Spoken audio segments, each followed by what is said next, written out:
Hello and greetings from lockdown. I'm Ken Owen, and it is March 31st, 2020. We're all kind of in the same boat, and I thought today I would share the story of how I somehow wound up in a Hugh Jackman movie. I know, lookalikes. Pretty tough to figure that one out.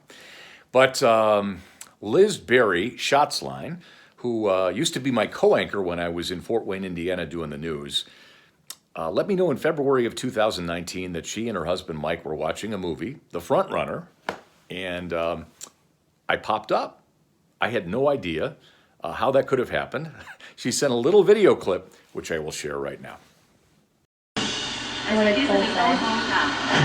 Ottawa, Kansas. The former senator from Colorado arrived at the airport just about an hour and a half ago. So here is, as Paul Harvey would say, the rest of the story. In 1987, I covered Gary Hart's presidential campaign when he stopped in Fort Wayne, Indiana, and it went something like this. He arrived at the airport just about an hour and a half ago. Nice to be out here. Hart was greeted by local Democratic officials, including Mayor Win Moses, when his plane landed at Bear Field at about 4:25 this afternoon.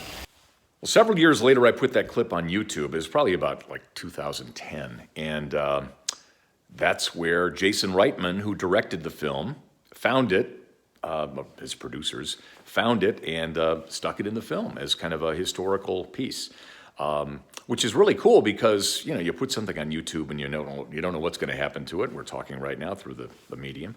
But it wound up in a Hollywood movie because my little clip, which I'd carried around since 1987, went online about 20 years later and pop, it's in a movie.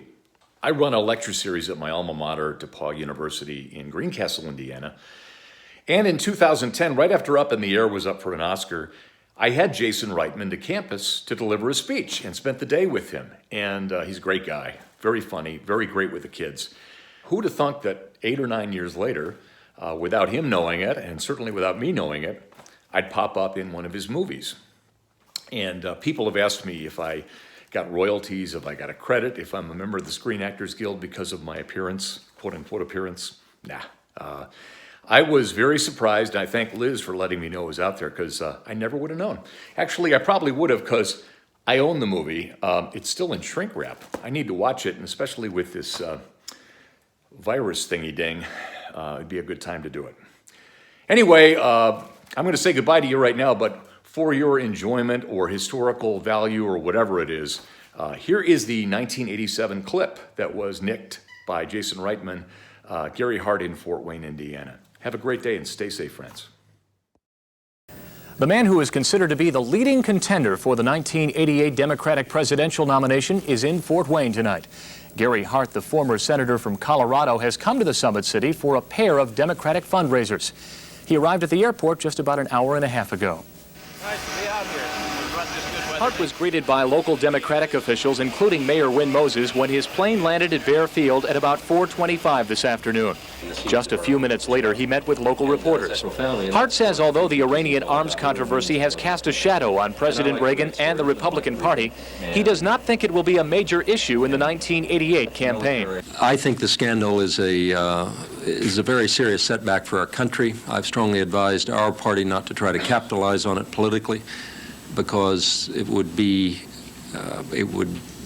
cause great difficulties for our party if we sought to do that, and it would be the wrong thing to do. I think the picture a year from now is going to look a lot different from what it does today. Hart thinks the big issue next year will be a sagging economy. He says the manufacturing, farm, and energy sectors of the U.S. economy are in deep trouble, and says competition from foreign industry has never been fiercer. The president just discovered the word competitiveness in the last month, something many of us have been talking about for 5 or 10 years or more, not in the abstract, but in the concrete. And until this administration wakes up, it won't be morning in America. Hart has a busy schedule set for tonight. He'll appear at a $500 a couple reception and then later give a speech at a Democratic fundraiser at the Grand Wayne Center. Now, part of the money raised tonight will go to pay off Hart's debt from his unsuccessful 1984 presidential campaign. We'll have more on Hart's speech later tonight on News 15 Nightbeat. Still to come on News 15, we'll tell you about a tentative settlement in the Dana strike. And the racial balance issue in Fort Wayne schools is back in the courtroom.